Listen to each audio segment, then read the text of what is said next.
Welcome. Welcome back, everybody. Everybody who's joining me for maybe the first time or for the 1 billionth time. Welcome. Hello. Hello. And today is a wonderful day. And I can't believe it's like after 6 p.m. and the sun's still out here on the East Coast. So welcome. Welcome this time of the year. Welcome to sunlight at night. I appreciate it very much. And welcome, Jeremy. Thank you. My brand new friend. Yeah, my pleasure.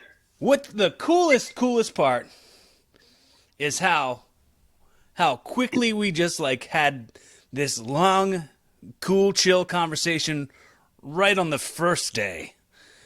And I was like, all right, well, I'm happy to give this person a platform and an opportunity to use his voice and really not only just like put over whatever you want to put over, but I absolutely we'll get to all that. But I for sure just wanted to make sure that you felt welcome and you felt safe and you felt able to. I feel like we have like minds. We have similar interests and we got along right away. Yes, it was a real quick get along. You came to me in such high regard. Right on. Yeah, but it's always nice to be introduced in that sort of way. Yeah. So what got you? I hate asking questions that I feel like are like the like blanket everyone's gonna ask that kind of stuff. So let's just talk about stuff that's never you never been asked about on a podcast before. Sure. Yeah. People try to kind of come at me with left field stuff sometimes too. My story is so wild and unique. So I'm used to kind of getting into whatever we're going to get into. Okay, cool, man. Or if it's just a bunch of nonsense and we're making jokes, no problem. Well, I mean, I didn't think we were going to start off talking about pot, but then here's the thing. You came in wearing an RVD 420 shirt. Yes, it's true. And also 420 is in your Instagram name. It's true. Yeah. So I was like, all right, so I guess this guy likes to do a little the smoking. Mm-hmm. That's where my journey really began. Yeah. So like I have like my youth of growing up in California and not having, I wasn't a popular kid. I had like one of those kind of stories. And eventually I found cannabis when I was in high school. Found what when you were in high school? Cannabis, pot. Oh, I never heard of it. Yeah. So I discovered it through Cypress Hill. It was really the first group that was like talking about it in a positive way that I knew. And then after I heard that, I started seeing in other music that I had known. And I thought, the Rolling Stones, you're talking about pop there. And like, stuff like that started to become more prevalent in my life. I smoked maybe once or twice, and that whole situation was ridiculous. But did smoking weed make you a bigger wrestling fan than you already were? So I was a big wrestling fan growing up, way before weed, right? But it was a different thing. When I started smoking weed was also right at the time the Attitude Era. Well, that was the best time. That was the best time. All right. So now I'm getting more of a grasp of who you are. All right. So Attitude Era pothead. Sure. Yeah, I saw The Godfather, and he's got pot leaves on his stuff. Road Dogg's got weed leaves on his shorts, we noticed those things. Yeah, he would say, roll a fatty for Pimp Daddy. You must have liked that. I love that stuff. And we would be looking. RVD, of course. Like, every time they came in to interview RVD, it looked like they just caught him blazing up. So it was a thing that definitely connected me with wrestling. Like, wrestling was open to that at the time. After that, it kind of went all sour. But What about then it was cool. being a fan of ECW? What were you, that was a big influence on you as a kid? So like I was a fan of regular wrestling, WWE or WWF or whatever it was at the time. And I loved the like wild matches of this and that, but I didn't really know about the hardcore stuff. I'd seen a little here and there, and I heard them talk about stuff.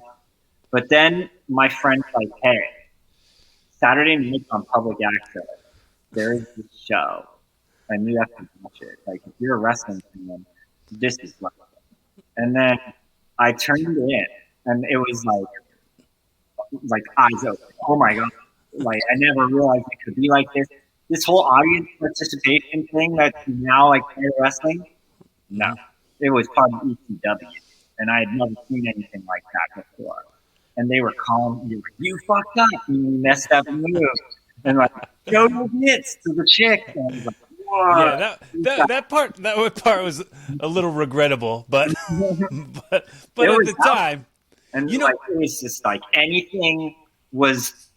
nothing was off limits. You could do anything, you could say anything, and everybody was playing this game. dude, I used to go to ECW shows when I was a kid, and sometimes I would be really uncomfortable. Like I would be really uncomfortable when like they did a. I've told this story on here a million times, but the chance like the show your tits. I would never participate in that stuff because I wasn't allowed to say tits. Like that was not Sure. my. I was not allowed to. I was a little kid. I was like, I wouldn't want my. But on top of that, I probably still wouldn't want like my mom to find out that I was saying "show your tits" to some lady. Right, Like, right. And it just all of that and like the one show. Do you know Your PG? show was it was like a riot. Do you know who PG-13 is? Yes, I remember him. PG-13 was a tag team with Jamie Dundee. Okay.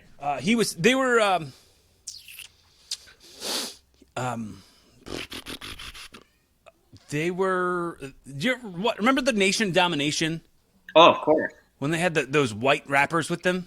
Yes. That was them. Oh, I didn't know that. Yeah. So they were also like they were a tag team in like Smoky Mountain, Mid-South territories back in like the early Yeah, 90s. of course. I didn't really watch that. No, me either. Who needs that? but Jamie Dundee, they were in a tag match and they kept doing what we call the gay spots. The gay spots meaning like where when a tag team partner is tagged out, then if the guy who's tagged in gets a move hit on him, then the guy crawls over to him on his knees and like hugs around him while he's on the apron. Those kind of things, just to get like heat up, like just to make the fans hate him. Yes. So yes. the fans were all chanting and the F word, the F. Oh. They're going back and forth, doing that, and I was like, Yeah, in ECW, if you do anything like that, you're going to get a reaction. so the fans in the building were all chanting that F word, and Don't feed her anything for a while, right? I There's don't- action on her. She's got to get her shit straight. I don't say that word. I've never thought that. I was only 12 or something, and I didn't know what any of that was. Then Jamie Dundee grabs the microphone and he says, "Listen, just because you suck one dick doesn't make you a faggot." That's what he said on the microphone. The fans went nuts. They went even nuts saying that. It's like an underhanded pitch right there. And then he goes, I'll tell you what. If we lose this match, I'll come around there and I'll suck every one of yours dicks." And I was like, what? I'm not letting this man suck my dick. It's not happening. There's no way. The first time anyone does that, it's going to be this man. No way. And I can't imagine being a kid and hearing that kind of stuff. and then he loses the match, and everybody in the crowd is chanting, "Suck our dicks, suck our dicks, suck our dicks." And I'm like, I don't want that. Excuse me.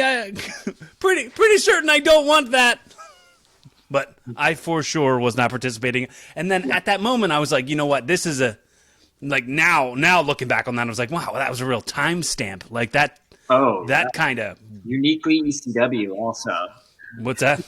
I said uniquely ECW. Oh, very uniquely 1996. Super offensive. Like, yeah. That kind of stuff ain't happening no more. So yeah, I remember like they had the beautiful Stevie Ray or something like that, and there were a few characters that were pushing the gay like storyline. Oh, Stevie Richards. Stevie Richards. That's it. Yeah. Okay. Yeah. Stevie Richards. The dancing Stevie. Yeah. They pushed it, and they knew what they were doing. Yeah. Well, it's like that was. I mean, look at even what WWF was doing at the time with Goldust, the androgynous. Yeah. Like that was a button that could be easily pushed for like a heel thing because of the intolerance in people. Oh yeah. But I think it did almost an opposite of that because like young confused people would be like, well, I can see this person out here doing this, but like it inspires me to think I could go and be something different. I feel like now we have even like the Velveteen Dream. Oh, I yeah. love the Velveteen Dream. And there's a bunch of characters that are like kind of on those like lines, right? And they're really great characters. No. That's cool. So you currently watch like the I watch current WWE product and watch WWE, like, but I also kind of half-ass watch it where it'll be on and I'm doing other stuff. Mm-hmm. NXT I watch pretty hardcore and I like to like make sure I see the matches because they're pretty good. And AEW I watch pretty regularly too. Yeah, dude, I just started watching AEW. Really, like oh man, it's like how is there so many factions? It's a love-hate for me, like where I kind of heard about it right at the beginning. I'm like, Okay. oh, Double or Nothing, a pay-per-view that just happened. And it was like 1 or 2 days when I heard, oh, AEW, this new thing. And I went and I watched Double or Nothing. Mm-hmm. And anyway, the first Double or Nothing was super awesome. And I thought, oh, this is really cool. It has this full other energy. And it's kind of like fixing on some of the stuff I missed about ECW. It's a lot of the WWE product really at all. Even NXT, like, they go hard, but like, it's not ECW. Well, I think like WWE is still underneath that like PG era. Yeah. They're still inside of you can't like there's no blood. You're not going to see anything. Mm-hmm. Especially like what you do get very little. You get a little of it. Is like you'll get them saying like shit and bitch. No, dude. Randy Orton said shit on TV like 2 weeks ago. I couldn't believe, like, they still do some of the sex storylines, like where they were doing the Bobby Lashley with Lana storyline, and that was kind of weird. And you're like, oh, okay. Well, yeah, that thankfully ended pretty quickly. Yeah, they still do weird stuff, but like mostly it's totally related. What do you think of like WrestleMania being in front of live people? I'm not surprised, but so it's in an indoor arena or is it? No, it's like a stadium, Yeah, if it's an outdoor arena, then, like a dome. I kind of miss those huge spectacle events. That's part of what WrestleMania was. This last WrestleMania for me was like the worst WrestleMania of all time. Oh yeah. It was tough to sit through. I mean, like dead silent. Not I like love Drew McIntyre. He's great, but Mhm. like, there's not a lot you can do with that. yeah. What do you think of? It's weird because a lot of the stuff. So the episodes when I record them, so as we record them, like they'll go up on YouTube Uh-huh. now, but the audio podcast versions aren't going to go up for like months. So we're talking about, if I'm time stamping things by saying, "Oh, WrestleMania, oh, the Hurt Business breaking up." What do you think of all that? Yeah, you could like pretend to do spoilers, right? Paul Heyman style. So the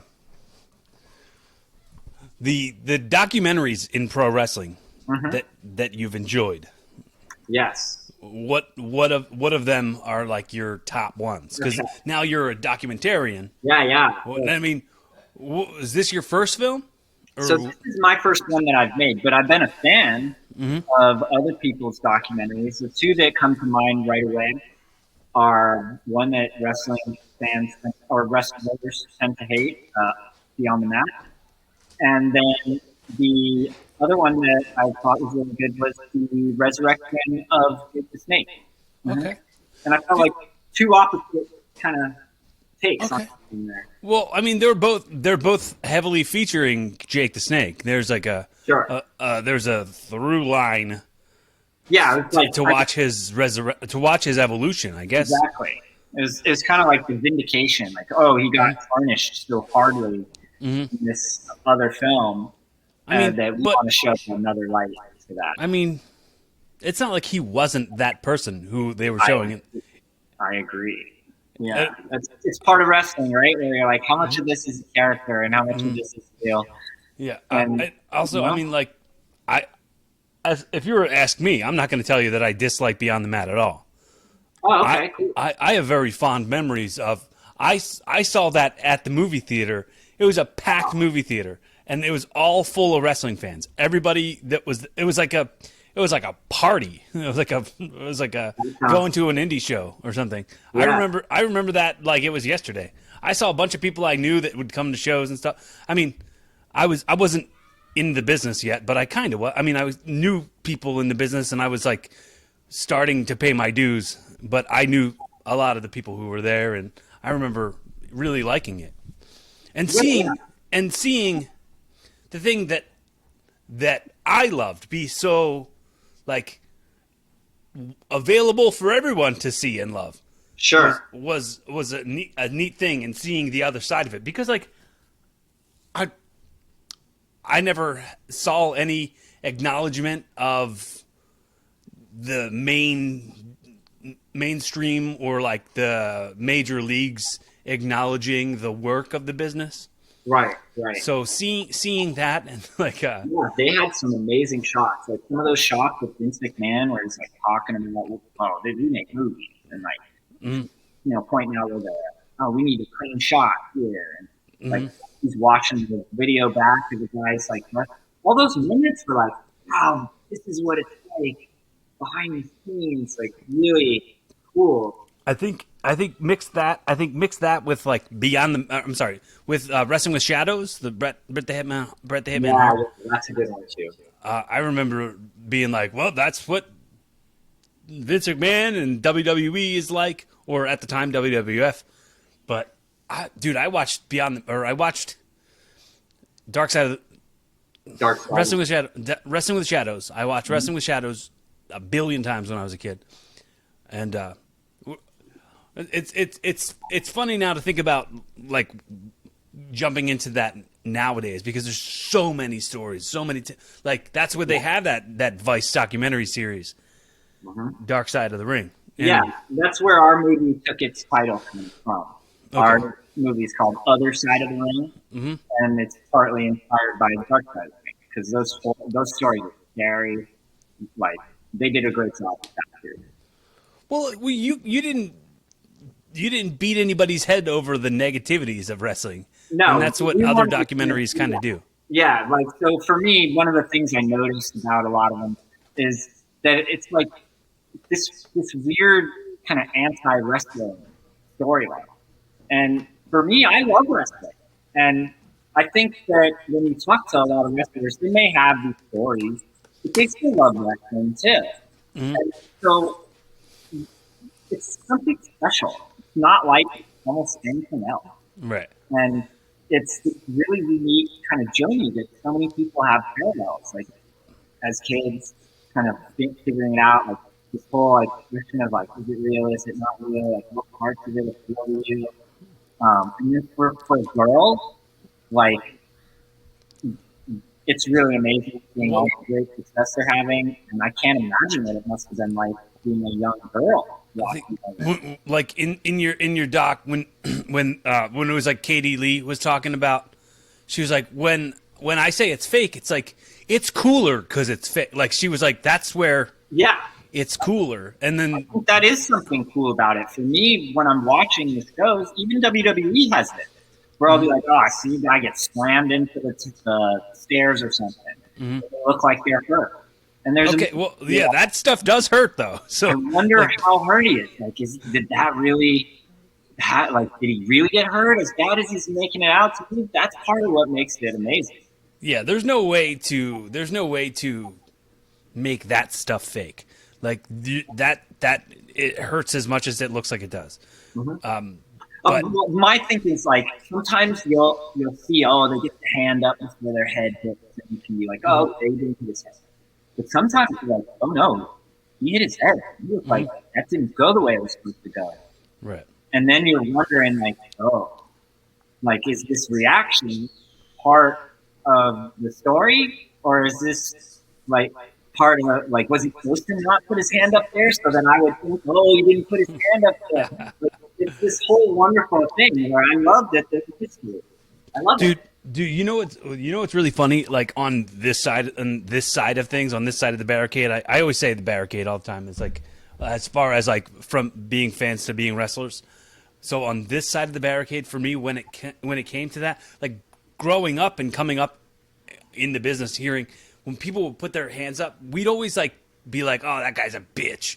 Like that was like a part of like, but like it's actually smarter to put your hands up. Yeah, that's what you're supposed to do, right? Like, oh, here's me sitting here going like that guy's a bitch, and I'm like, oh, I got 30 concussions. I got 30. Maybe that guy's a smart bitch. That's what I say about WWE took off headshots with a chair. Right. You know, Well, oh, that sucks. But it's like kind of like okay, I get it. Also, well, I looked at like well they took headshots away because of all the concussions and like the damage that people are doing to their brains. Totally makes 100% sense. I looked at, and this is something funny. I looked at when the pandemic started. Was I started looking at when like you'd watch like old footage of like people talking that was on TV, and they'd like walk up and shake hands or hug each other, and they'd be like, "Oh, I feel like I'm watching headshots." Like, oh, I feel like I'm watching chair shots to the head. Like you don't see that kind of stuff anymore. That's cool. And I think wrestling has that kind of ability to like kind of parallel life in kind of odd ways. Oh, can you hang on 1 second, Jeremy? Sure. All right, I'll be right back.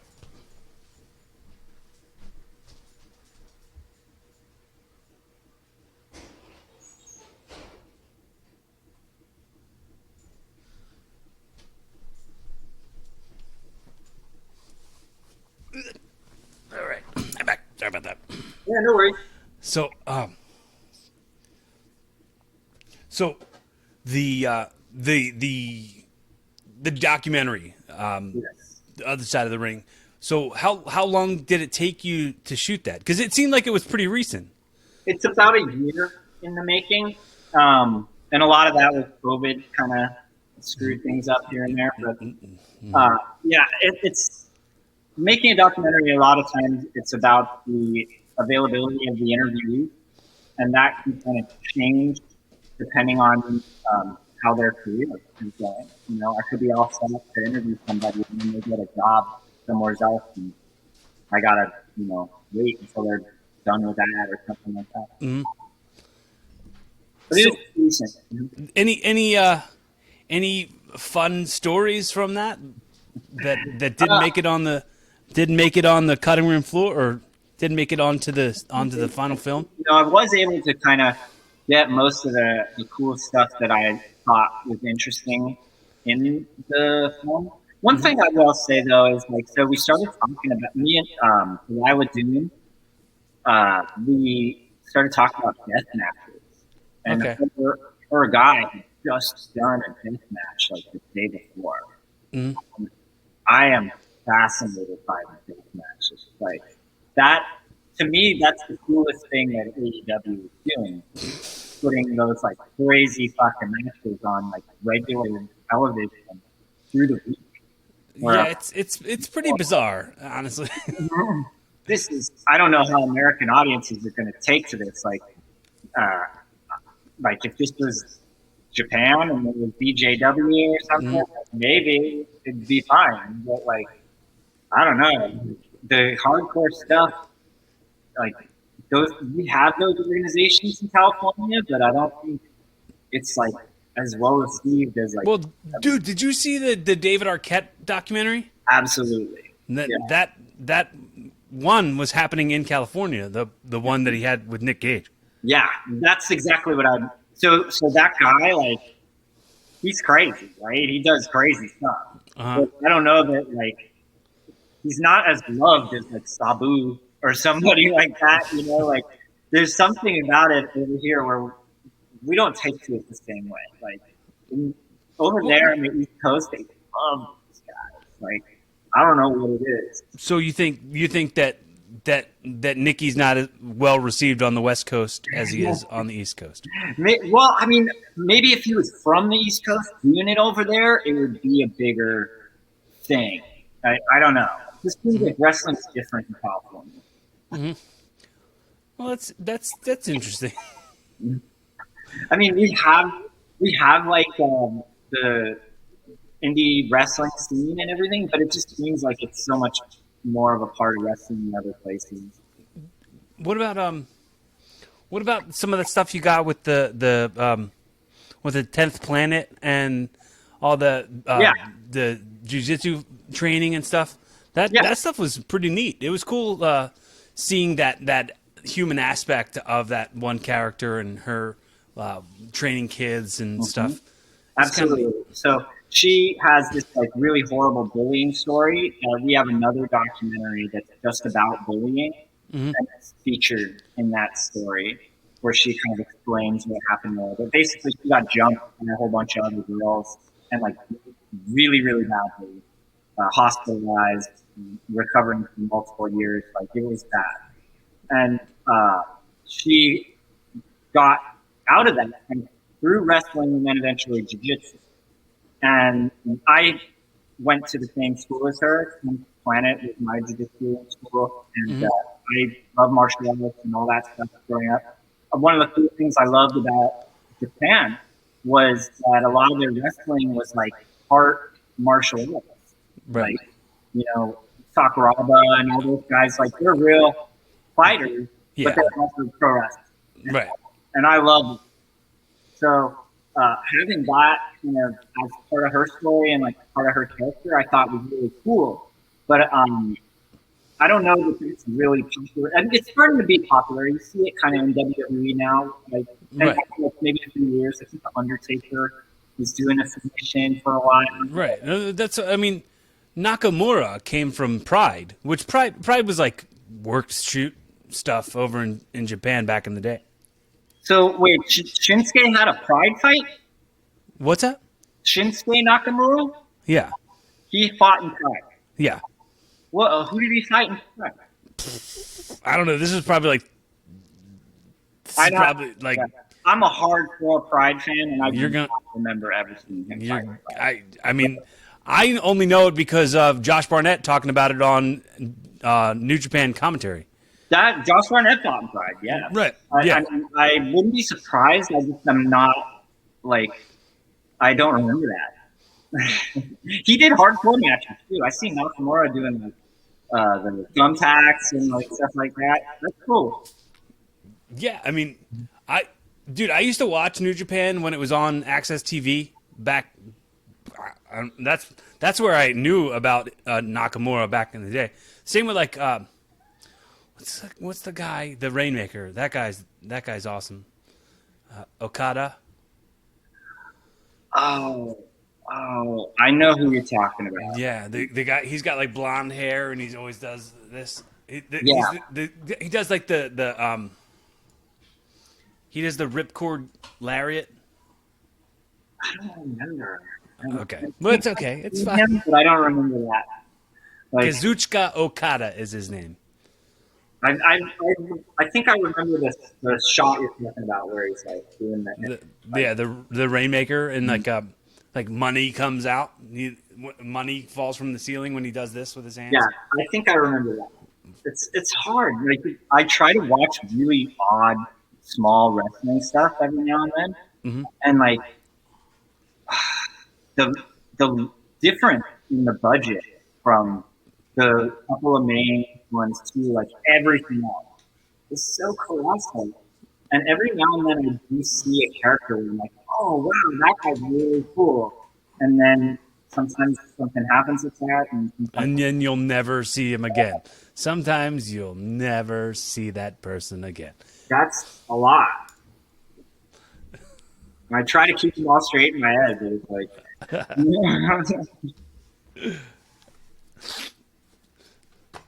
So,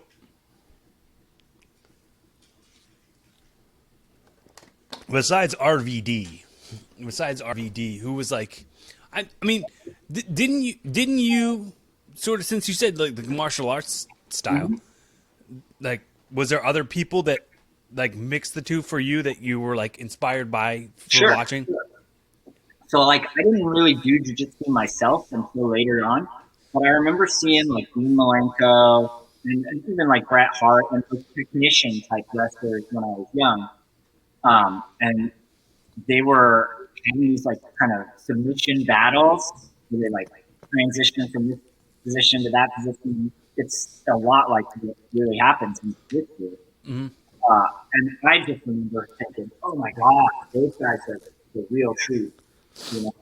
And I loved that aspect of wrestling where when I was young, I loved the Ultimate Warrior, you know, like these superhero looking characters.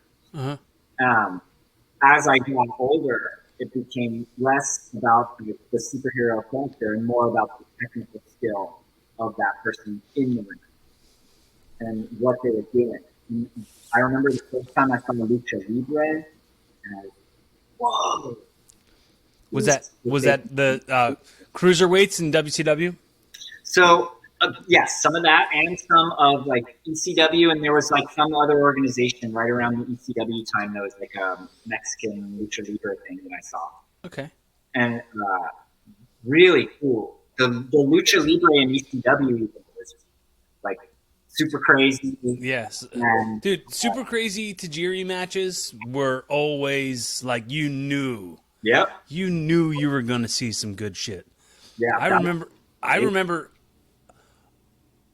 being at one of the shows live when I was like, wow, can't believe I'm watching this. This is so cool.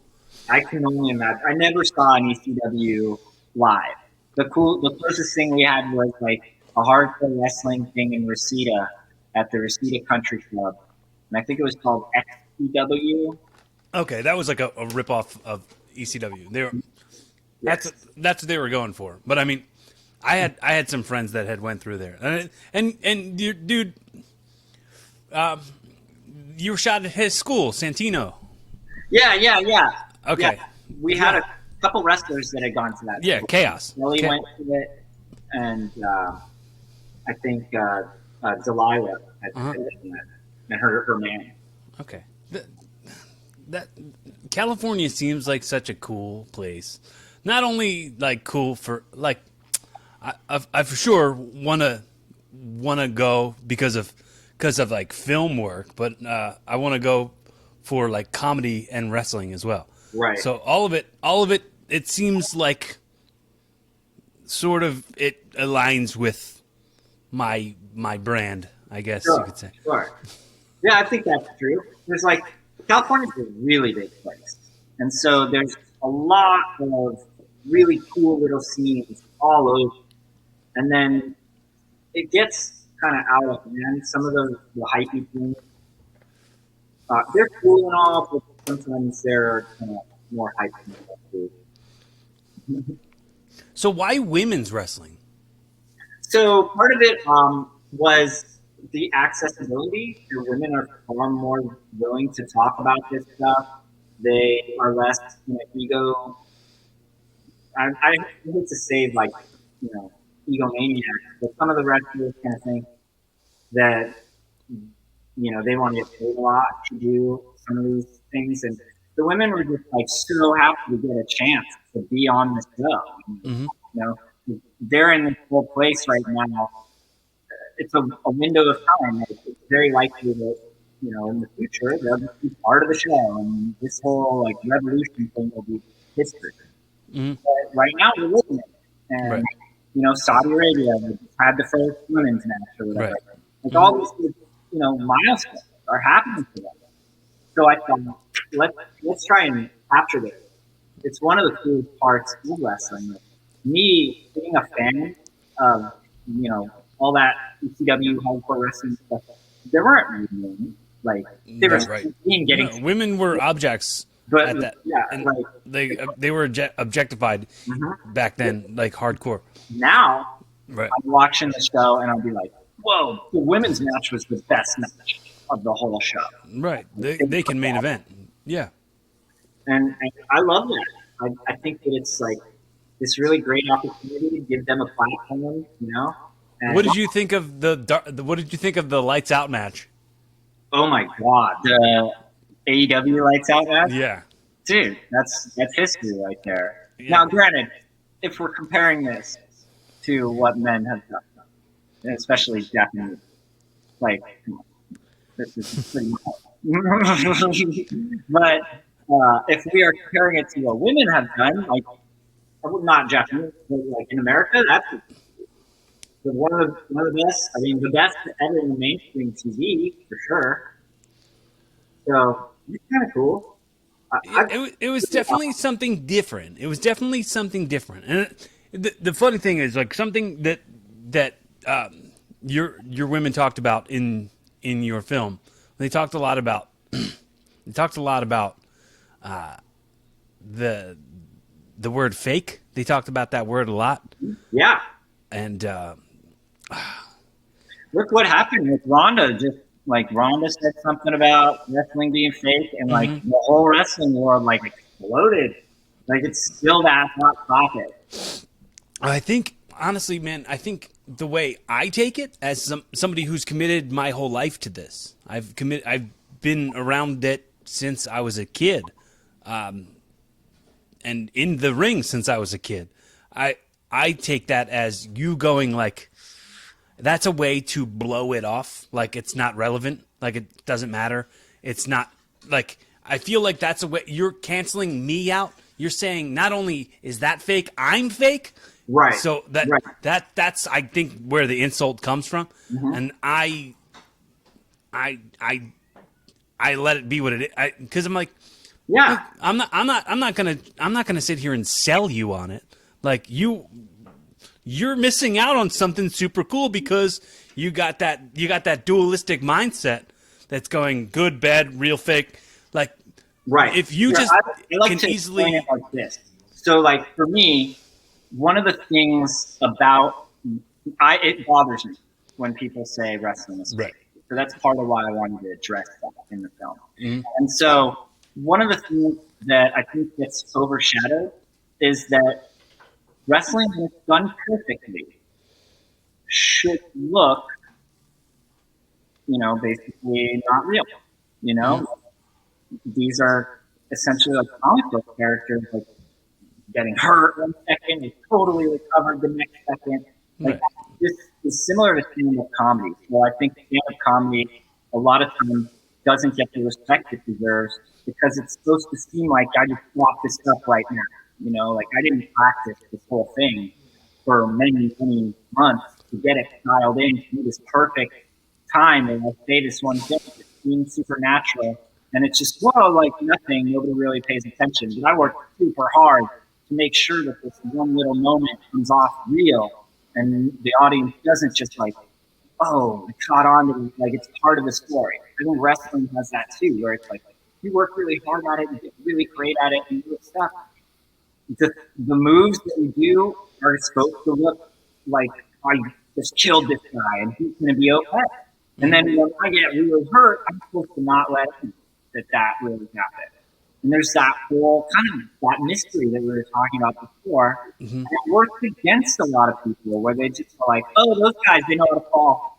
They're never getting hurt. Well, I mean, I have to say, most of the people who would cancel that out and act like it's not something to even give time to have never been punched in the face before. Have never been work punched in the face before. Like, don't know what these shots are really like. Don't know what these forearms are really like. Don't know what the ring feels like. Do you think it's some cushiony bed thing? It hurts. It's wood. You're not like, it's wood and steel with this much padding. It's not gonna. It's like, every time we get in the ring as wrestlers, we are risking our entire life. We are risking an injury that could affect us for the rest of our lives, if not end our life. And there's really no way for a person to know what that's like unless they've done it. And almost no one will ever do it. Right. That's why, like, I think I read there's this friend of mine who's he's a vet. He's been doing this for like 30 plus years, and he has this group, Cue Ball Carmichael. He has this group where he talks about like, just a lot of inside stuff. And in the group today, he posted about how much of a minority we are as people.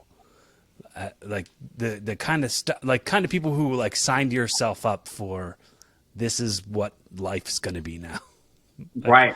Like the amount of sacrifices, the amount of like parties that we don't get to go to, the amount of weddings and funerals that we've got to miss, and plans, we don't get those.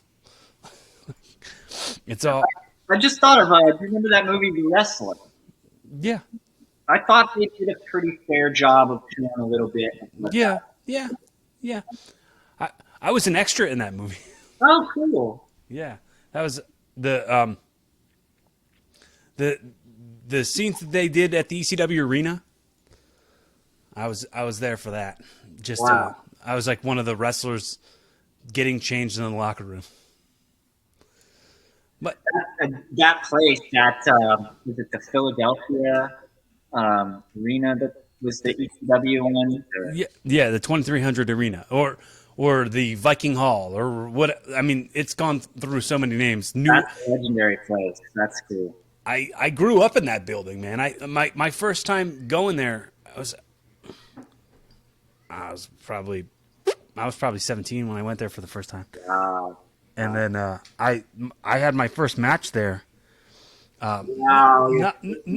There? No, it was my first match in that building. I don't mean my first match. Gotcha. So my first match that I had there was only my second match that I ever had. That's still pretty cool. As Corey Castle. I mean, I wrestled a couple of shows previous to that where I was like not as trained. But I remember it like it was yesterday. Like, I remember everything about when my first match there, and how cool it felt to, like, just like the feel of the lighting and the fog and the darkness of the build, like all of that. I totally remember that like it was yesterday. It was March 28th, 2003. The show was called Then and Now, I believe, and there was it was actually, the show itself was a celebration of the building, I think, and it was like they had played a video up on the screen that had a bunch of ECW footage on it, and then it went into CZW footage. Uh-huh. And that's where I was working for, CZW back. That was like right at the time where ECW was like bought by WWE or something? Yes, ECW was gone at that point. ECW was swallowed up by Titan. So what has been this your like go-to entertainment here in the pandemic times? So yeah, I mean, obviously, I do try to watch the wrestling shows, but I, I've been doing this kind of weird thing lately where I'm watching all these videos of people in their van living and like converting their vans to homes. So I watched the Nomadland movie, and I thought, oh, wow, this is really cool. I used to have a van when I was a kid. I used to go camping, and I was like, oh, people are like doing this again, apparently. And then I started watching Tom Green of the YouTube channel. Oh yeah, his living in his van. Yeah, and so I'm like, oh, okay, this is kind of cool. And he has these epic drone shots where I'm like, oh, these beautiful, amazing places. And it's something inside of me that wants to go out and venture and camp and be in these remote places. So I've been like studying all these van conversions. I feel like, whoa, what the hell? But other than that, I've watched. I went back and I watched a number of television series that I had watched, and I've watched the Glow series, which I thought was really good, and I watched an MMA one. It's called. I can't remember what it was called. It was good though.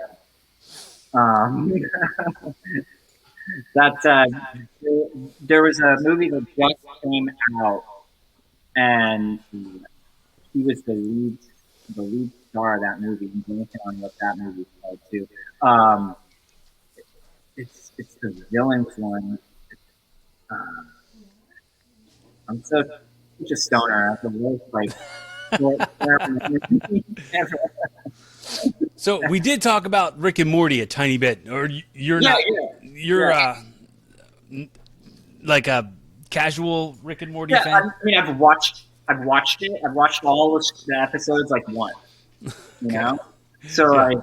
I love it. Like I thought it was really really great. My friend that was showing me the episodes, he was super hard going into it. So like I got a little bit, but I'm not like as knowledgeable as some of you. Like I get it. It's like a pop culture thing.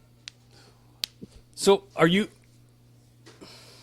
I do this thing on the show. You know what? Let me say. I only got like two things left, and then Whatever. I'll send you home with a hot dog and a handshake. You right off into the sunset. All right. So I do this thing where I call it audio time travel. Absolutely, this audio, this video, this episode, this recording is outliving us. Oh yeah, This that's what I love about it.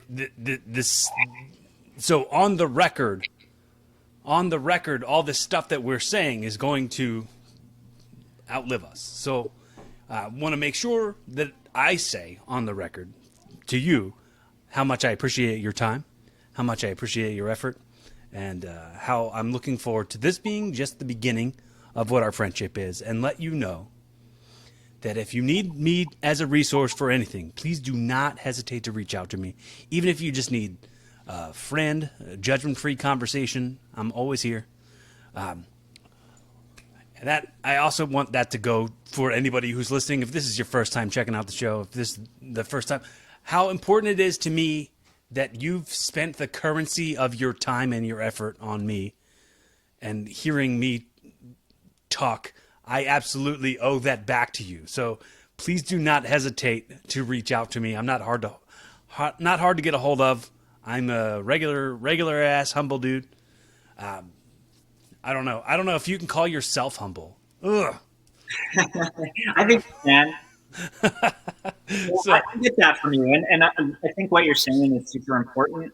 And a lot of the things that I've been doing, so we do kind of mental health documentaries also, and that is a really big problem for a lot of people. And I'm really happy that so many individuals have taken it upon themselves to really try and make an effort to reach out to people and uh, show everybody that we're all in this together.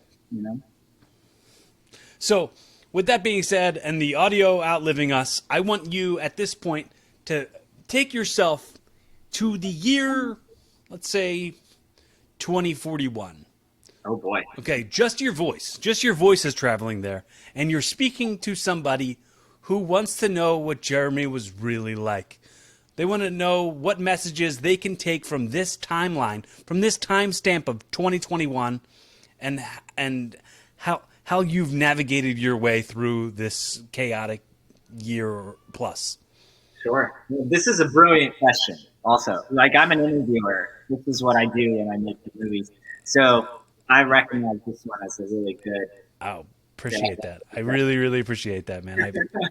So me in the future, trying to explain me right now. Okay, I think I got it.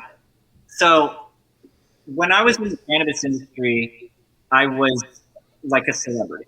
And as my career in that kind of started to take a downward shift, it was really mentally difficult in a lot of ways to maintain a positive attitude and to not focus on, negative things that maybe other people were saying about me, maybe things that I thought maybe people would say, or just negative in general. And in filmmaking, I had a really tough time at the beginning. It was a struggle. But through that struggle, I started to recognize that we're all in control of our lives. And all the bad feelings that I might have were things that I was basically doing to myself. I'm just kind of letting my thoughts go down the wrong way. And so I started recognizing when I was having negative thoughts and realizing I have the power to change it. I can think about these things in a different way, or maybe just replace these thoughts entirely with good positive thoughts. So I started thinking about things that I would be grateful for and people that I wish kindness upon and that have done things that were really helpful or inspiring to me. And just merely by kind of practicing recognizing those negative thoughts, like, oh, I'm in one of those moments. I'm starting to think bad about myself. I'm starting to think, I've achieved all the greatest things I've ever been to achieve at, this younger age. It's all downhill from here. Like all that kind of stuff, recognizing it. That's a vicious cycle. That's a very yucky pattern. Uh-huh. You don't want to ever think that like your best days are behind you. No, but I will also say that I came to a point where I'm like, okay, so yeah, there's maybe so many days. There's so many days left. Well, maybe I'll never be that guy that was Right. like people would come up to me and be like, "You're my hero," or like, "Oh, you're a legend," and like all this crazy stuff. People I don't know. I'm sure it happens to wrestlers a lot. So like, yeah, maybe those are the greatest days of my journey. But that doesn't mean the rest of my days have to not be good. Like, I appreciate that I live that life. It's super unique. Most Right. people, Well, like what you just said. Like you have control of that. That's your decision. So in moving forward, the Jeremy of today was able to kind of focus on gratitude and focus on appreciating the life that I've led. No matter what, ups and downs have been there, it's been my life. And, like they say in the movie, this is my rifle. There's a lot of rifles like it, but this one is mine. That's my life too. And that's all our life. And you have to find that thing that you love about yourself and you love about your life, no matter what. Dude, I love the "This is my rifle" so much in regards to me being me. It's perfect. I'm think about that all the time, and if I quote you, I will give you significant credit in the quote because I'm going to apply that.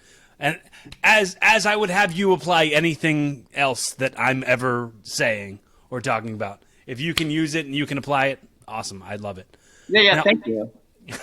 My dad So- just checked in with me there. That's what I figured. It was probably something like that. So,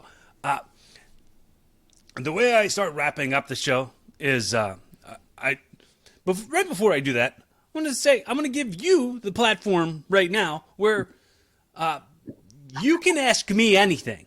Okay. You can say anything to me. You can tell me your thoughts. You can put stuff on the record. I'm here for it. So when I said I had 2 more things, I lied. I had 3 more things. Okay. My dog just came in. There you go. Okay. So yeah, man. Do you want me to ask you something? Yeah, dude. Go ahead and ask me whatever you want to ask. I'll be right back. Come on, guys. Come on. Come on. There you go. There you go. Okay. Okay.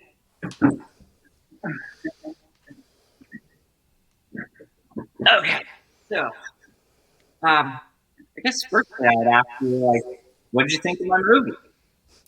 Oh yeah, dude. It was fun. It was light. It was light, and that was my favorite part. That it was like not something that was like, I hate everything, and this was like a positive light shed on the business, and for sure, it was fun. It was good. It was neat. Cool. Thanks. Yeah. I thought You could put that on the box cover. It was fun. It was fun. It was cool. It was neat. Corey Castle. I'll let you quote me on that. yeah. So for me, one of the things that I was kind of dreading doing a movie about wrestling is like having people that real wrestlers hate it. And as long as they don't hate it, then I'm good. Well, dude. Honestly, I think there's drama. There's drama in wrestlers' lives that they'll look for it. Some wrestlers. I don't want to throw everybody under like paint under a broad brush or have the one umbrella statement that applies to everybody. But I think that there are.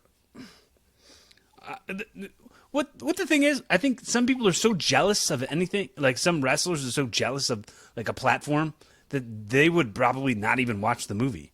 And if they were to watch the movie, they would watch it to find things to be upset about or things to pick it apart about. So keep doing you, man. Keep on beating your drum. Keep on beating your drum. Yeah, that's kind of how we go about all the movies, right? So like, I have that fear of like, I don't want people to not like it, but I'm still gonna tell my story. I still want to try and paint a picture of the whole thing, and of course there are going to be people who don't like everything. Nothing I do is going to have 100% factor, but focus on the people that do like it, and then the constructive criticism. If somebody does something, if they're not really nasty about it, they just want to say, "Hey, I didn't like this thing or that." That's really helpful to me, and I like knowing those kind of things moving on, making other films. So.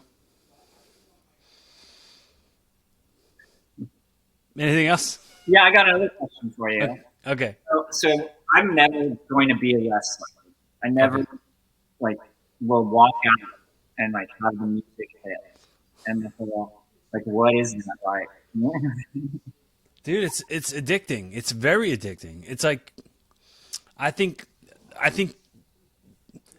the thing I constantly talk about is how like that addiction, that validation addiction hit me at such a young age that I am still chasing that dragon. Like that's what my stand-up career is like. That's what doing films is like. Everything is like, whoop, tell me I'm funny, tell me I'm handsome, tell me I'm talented.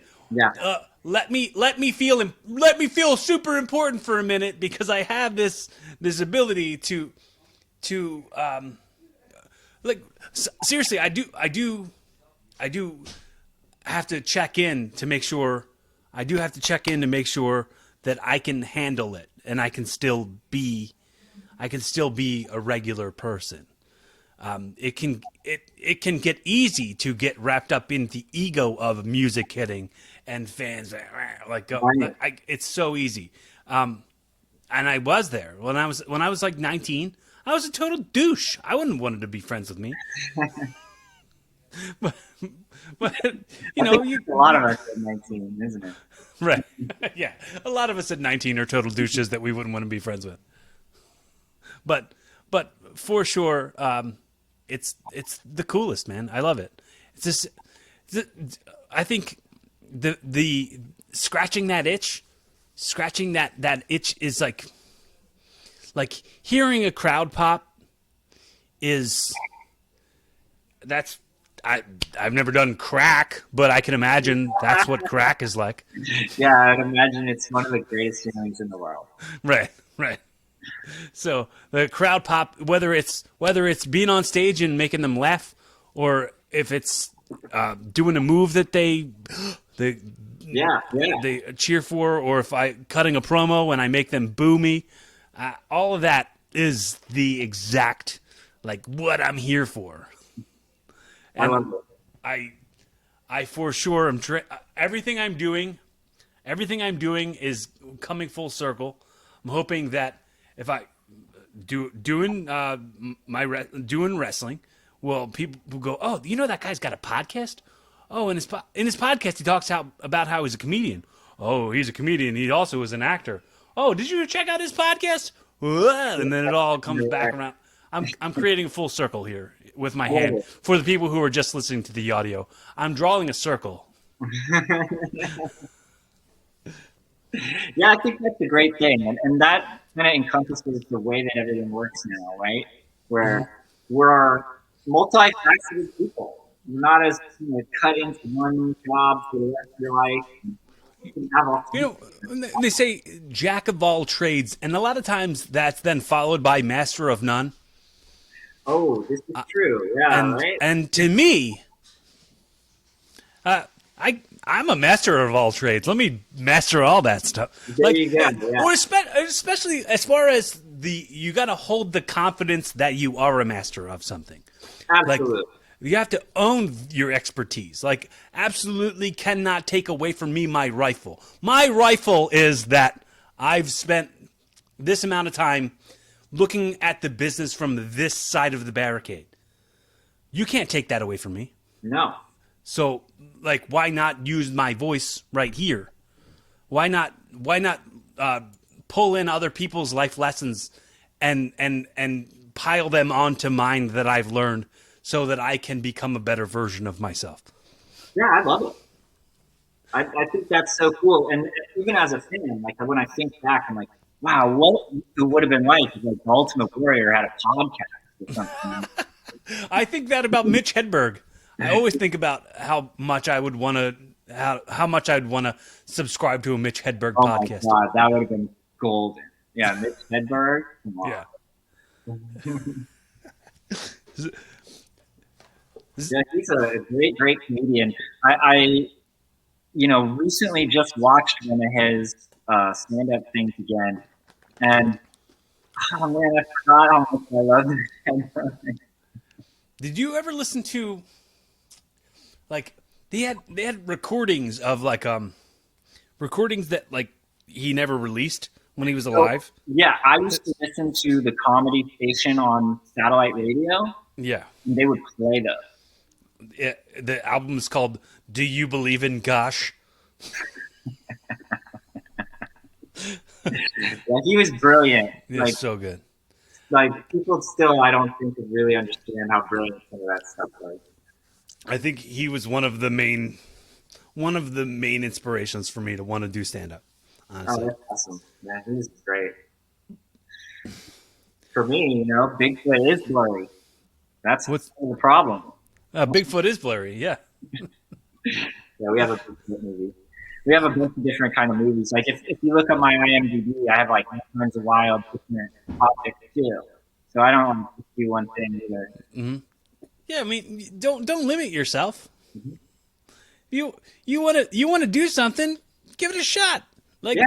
Absolute, dude. How many people do you think sit around and go like, man, I should have done this when I had the chance? It's like, I do that sometimes. Yeah. Yeah, I mean, why live like that? Mm-hmm. Like, why currently live like that? Yeah. If you go like, well, oh, I had my opportunity to live this and I didn't. Maybe I should learn from that and not get in my own way for when other opportunities come up. Yeah, that's what it is. Like I remember being young and like, you know, feeling uncomfortable doing this or that, and then being like, oh, I missed out on that thing that I didn't do. I could have done it. And thinking to myself, I'm starting a policy right now. And somebody asks me to do something, I'm doing it. That's it. Have you thought about starting your own podcast? So I probably will. But my partner does a podcast. He does a filmmaking podcast where he teaches filmmaking. Mm-hmm. But like for me, it's probably going to be something where I get a van and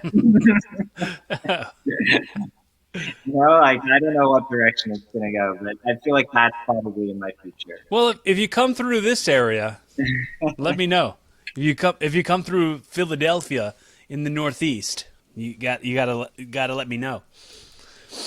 I might take you up on that. Never know. Well, I hope you do. I hope anybody ever takes me up on my offers. I'll listen to this in a month or so, and then I'll be like, "Hey, remember?" Yeah, dude.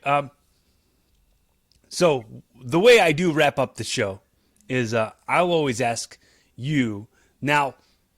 Hypothetically, let's say hypothetically, I've gifted you this show. So, like me asking you if you were going to start your own podcast. Hypothetically, I've just gifted you one. So, sure. So from now on, Evolving with Jeremy Norrie. This has been your first episode, the pilot episode of your first podcast, Evolving with Jeremy Norrie. Now, in a very Jerry Springer's final thought type of way, how do you like I don't know, however long it takes you to just wrap it up in a pretty little bow. Tell everybody what methods they could maybe try to apply so that they can evolve to a better version of themselves tomorrow than they are today. Sure. Yeah. And also, then right at the end of it, just to keep it light and keep it silly, if you could do your best impression of Alf saying, "Hey Willie," saying what? Hey Willie. Hey Willie. Okay. Try to remember that. Well, this has been a great podcast. You know, I've had a really good time talking with you about all kinds of wrestling stuff. And normally, when I'm talking about wrestling with somebody, I'm the weirdo that likes to watch this and they don't know anything about what I'm talking about. So That goes right back to us being the minority. Yeah, us wrestling fans being the minority. It's great to have somebody that knows even more than me. And like I'm kind of the student in the situation and not the weirdo dork guy. And you know that's kind of like a metaphor for life, right? So like you may be in a situation where you feel kind of like that outcast, that like person that doesn't have friends, or you're a loner, you're unique in this world. And that's true, and it's not true. All it takes is meeting somebody like yourself. This person has the same interests as me. They're into that same thing that I'm into, and I'm not alone in this world. In fact, this guy knows about all kinds of other people that are into this way more than even me. So, we can all be together. Moving forward, you have to focus on the things that you have versus the things that you don't have. And if you make mistakes, it's okay to know and acknowledge those mistakes, but you don't want to live in regret thinking about those mistakes. You got to let go of that, move on, and write the rest of your story. And sure, maybe use those lessons to make better decisions in the future. But the future isn't that. And fate is what we make, right? So just moving forward in this whole wild world and, doing podcasts and making films or doing shows, entertainment, try to find out what it is that you love about it and people that appreciate those things. And if there's negative stuff, just kind of let them go. That's awesome, man. That's really, really good. Thank you. Do you remember what's next? Oh, yeah. Hey, Willie. Well, that was a great one. That was the best one ever. Alf was like, I don't remember the last time I saw Alf. But he was always like looking for the cat, right? Right, yeah. I'm gonna eat the cat. I love that stuff. So, once again, I want to say thank you so much for your time and your effort. And let me be a resource to you in any way I can be. Let's work together and film if we can do something. Sure. That's absolute, dude. Also check my IMDb page. I will That do exists. that. I got some stuff on there. Cool. And Yeah, if you ever have a filmmaking idea or some topic that you want to do, like a documentary type thing, we're pumping them out. So I'm the guy. And pretty much whatever topic you want to do, let's do it. all right. Well, dude, stand-up comedy / pro wrestling documentary has been my dream. Let's do it. I think you got it. Like, there's enough, like, just generally athletes doing stand-up comedy now that this is a story. A And pro, really, all you need is a personal connection. a documentary about pro wrestlers who do stand-up comedy, or just a pro wrestler who goes to a town, does a wrestling show, and then does stand-up that night. Oh, man. That feels to me like something that makes itself. Yeah, I could do that. That's easy. Maybe living in a van down by the river. It combines all the passions. Yeah. I love it. Man, this has been great. This has been awesome. Thanks so much for your time. Well, my pleasure. Tell everybody that you love them.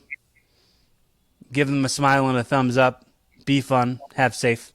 Keep evolving.